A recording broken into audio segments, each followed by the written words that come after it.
Hey everyone, Kirk here, aka The Geek Effect, and welcome back to Beyond the Brick. In today's video, we're going to be shedding some light on the latest LEGO Ideas set to hit shelves 21335, Motorized Lighthouse. Now this set is an absolute beauty, and I think that it's got a lot to offer to LEGO builders in terms of detail, techniques, and just an overall great building experience that I think you'll definitely enjoy. In my opinion, LEGO has recently been focusing a lot on sets that are perfect for display and cater a lot towards other interests outside of things like superheroes and Star Wars and all that stuff. So whether it be things like the Jazz Quartet or the Globe, this is definitely one of those sets that fits within that category, and it's actually probably one of my favorite sets that we've gotten this year. The Motorized Lighthouse does consist of 2,065 pieces, which lets you build the lighthouse, 2 minifigures, a boat, and also includes some electronic parts because, as it's stated, this thing is motorized, but it can also light up, which is a pretty cool function. For everything that this build includes, it is going to run you about $300 in the US, but if you're considering adding this build because you like what you see, it will be available beginning September 1st at both the LEGO store and LEGO Shop at Home.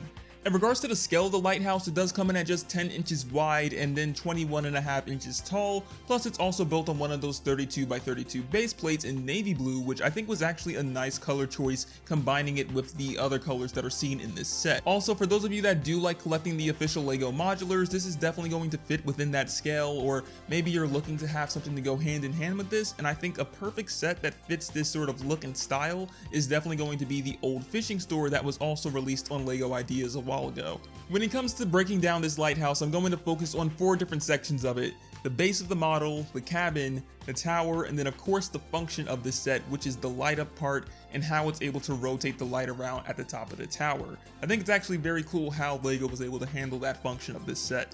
Taking a look at the base though, I do think that this is definitely one of the more detailed parts of it because you have a bunch of rock work going on here and a whole bunch of different slope pieces, which definitely help provide that texture that's needed, and it's got a lot of different color variation here too. You have some dark bluish gray mainly, you have some light bluish gray there too, and then when you look at certain parts where there's like grass and sort of dirt and stuff, you're going to see things like dark tan, some sand green in there, and then some olive green, mainly covering the top base area, which I think is very nice, and it creates this very natural sort of look to the tones of this set. Outside of the rock work though, you are going to find some other details in this base, like the water that's crashing against the rock, which uses the trans-clear pieces, and I think that that's definitely a nice detail to have here with this to help add to that realistic style, to show a bit of chaos going on in the ocean.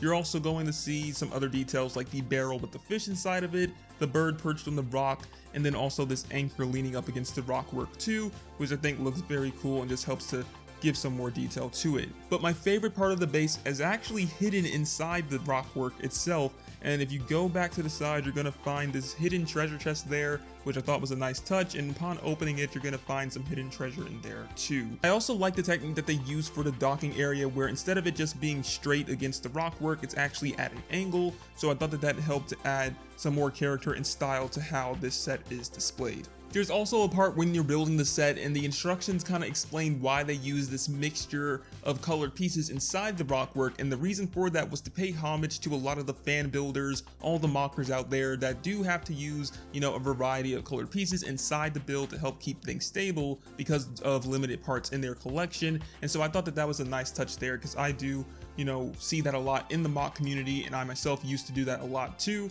so I thought that was a nice way to kind of pay respects to that by LEGO. Making our way up the stairs, we do approach the Aurora Point cabin, which I think is definitely one of my favorite parts of this set, especially when it comes to the detail, because it looks very textured on the exterior, plus the color palette of it looks very nice too, and I think it complements this entire model where you have things like the dark red, the dark bluish gray there, and also the tan and the white. It just looks very nice and it mixes very well together. Taking a look around the cabin on the exterior side of things, you will see some details there like the ingot pieces in tan, which do help to give that stone look to the outside of it, and also kind of complement the masonry bricks that are there in dark tan, and also some of that in white too. You also see some other slow pieces when it comes to the roof part, some smoke coming out of the chimney, and this nice lantern there on the outside to give light to any visitors at the cabin. Once you remove the roof off the cabin, you'll find a lot of details in there too. It is a bit of a tight fit, but it does manage to fit a lot of the necessities. So you have things like a bed for resting in, which has a nice checkered pattern bed sheet in white and blue.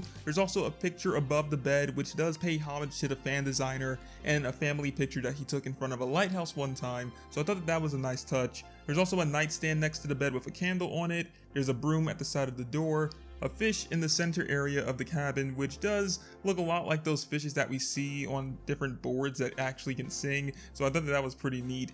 And then when you move over to the right side of the cabin, there's a shelf with a bottle on it. There's a bit of a kitchen area, so you have a teapot on the stove, this furnace, which actually does have a function, and then we also have some logs, some kitchen tools, a clock on the wall in the corner. We have this pen area right there, and then a map, a teacup, and then this drawer actually does pull out and show a letter inside there, so I wonder who that could be from. A couple of other things I want to make mention about when it comes to the cabin is that the door is actually brick built, and I favor this more because you can get an extra bit of detail rather than using a molded door piece from Lego. Plus you can still swing the door open to get inside and then close it right back. And then my other favorite detail about the cabin is that it's also at an angle similar to the docking area, which does make this good because it gives it some more character just like that rather than being attached to the studs normally.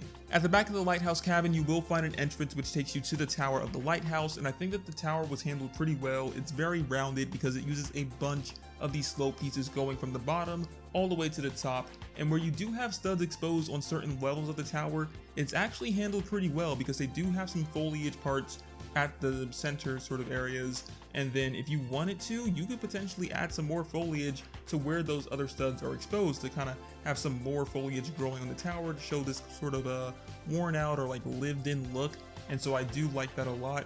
But if you want to gain access to the tower interior, it's very simple. There are windows for you to, look in there a bit, but if you remove the back panels, you can get access to each of the levels, and the starting level does have a bit of a better view of that entrance area for the tower. You have a ladder there, an axe. The second level does have another ladder, no other details there except for the window, and then you do see a bit of this axle off to the side, which we'll get into that a bit later. The third level does have a picture with this portrait of someone, which is very nice. There's another ladder there. And the fourth and final level does have another ladder there as well, a wrench, and then some more of the axle that you can see there, along with this window and then the wire, which we'll get into that wire part as well soon.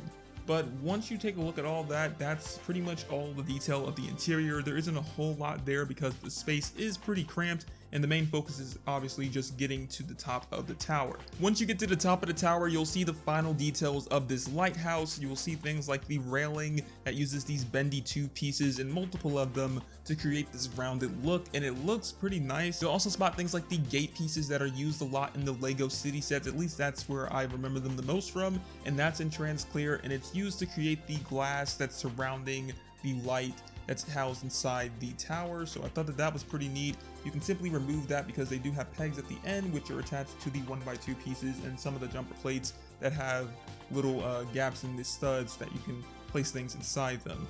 Once you remove that though, you will get a better look at the mechanism that's housing the light inside there, and it does have this very special molded piece that's used to represent the reflector, which is something that's a bit more common with lighthouses in terms of providing that light and making sure that it's more focused and is able to have more distance when shined. And I thought that this was a nice piece. I like that they wanted to create something that looks as accurate to that and also is functional, because now we get to take a look at the function of this lighthouse and how it works. So when you're building this set, it does guide you pretty quickly through how to assemble the whole mechanism from the start with installing the battery box compartment, the motors. You handle that pretty early on in the build, and so that's mainly housed inside the rockwork, and then the remaining wires that are used for the lights are actually routed through the tower and on these side panels where they're covered up, and then that's why when you get to the final tower of the build, you'll see one of the wires exposed because it does need to make its way to where the mechanism is for the reflector so that the light can go and rotate around the tower itself. So I do like how that was able to be concealed as much as possible. There are some wires still kind of exposed at the back of the cabin, but it's nothing too crazy, so I won't really complain about that. But in order for you to gain access to the battery box compartment, they made it pretty simple. All you have to do is remove one of the rockwork pieces which is attached to this jumper plate, and then you can unscrew the screws, install your batteries, cover that back up, and then once it's time to turn on the lights, you simply just flip the switch that's actually hidden where that treasure is. It's kind of behind the arch piece. You flick that down and then it activates it, and there's two different things you're going to see functioning. When you get back to the cabin, you're going to see the furnace actually light up, which I thought was nice. And then if you look at this thing in the dark, you're actually going to see, you know, some light go through things like the windows of the cabin, which I thought was nice too, because it kind of doubles as like lighting for the interior plus the furnace. So I do like that a lot. Then when you get back to the top of the tower, that's where you'll see the lighthouse actually functioning and performing its use, which is going to be lighting way for all the boats and stuff that need help finding land. As I mentioned earlier, the set does come with some additional things that complement the lighthouse build, and so within that 2065 piece count, you're able to get 2 minifigures, the first being a sailor that has a compass. I like this minifigure a lot. I think she has a pretty neat expression, and the hat mold is very nice too. I think the last time I remember seeing one of these with the hidden side sets, so it's nice to see these come back in this set as well. You also have this nice torso on there and some dual molded legs, and the compass is in this nice pearl gold piece as well. The second minifigure that we do get is the Lighthouse Keeper, and he comes with a very spiffy looking outfit and a very nice looking beard, and he also has this pearl gold telescope so he can kind of see things off in the distance, and if he needs to go operate the light, he's able to be there and take charge of it when necessary. And then to complement the sailor, you do also get this white rowboat. It is all one piece, but you do attach some Lego pieces on the inside to have some area for her to sit there, or maybe to have the lighthouse keeper sit there too.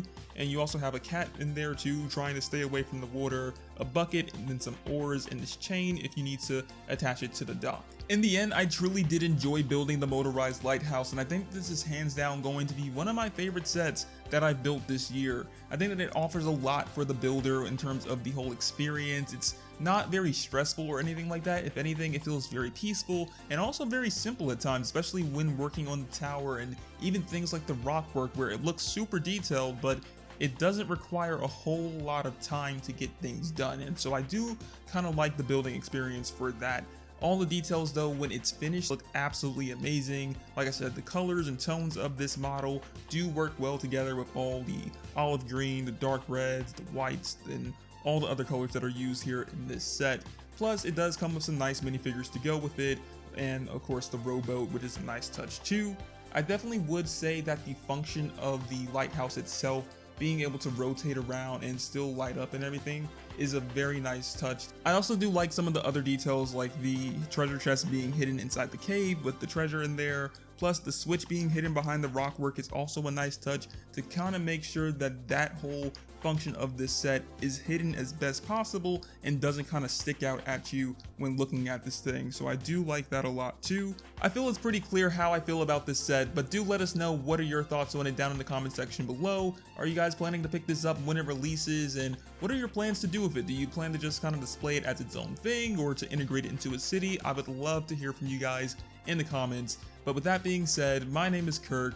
I hope you all have an amazing day, and we'll catch you all next time here on Beyond the Brick.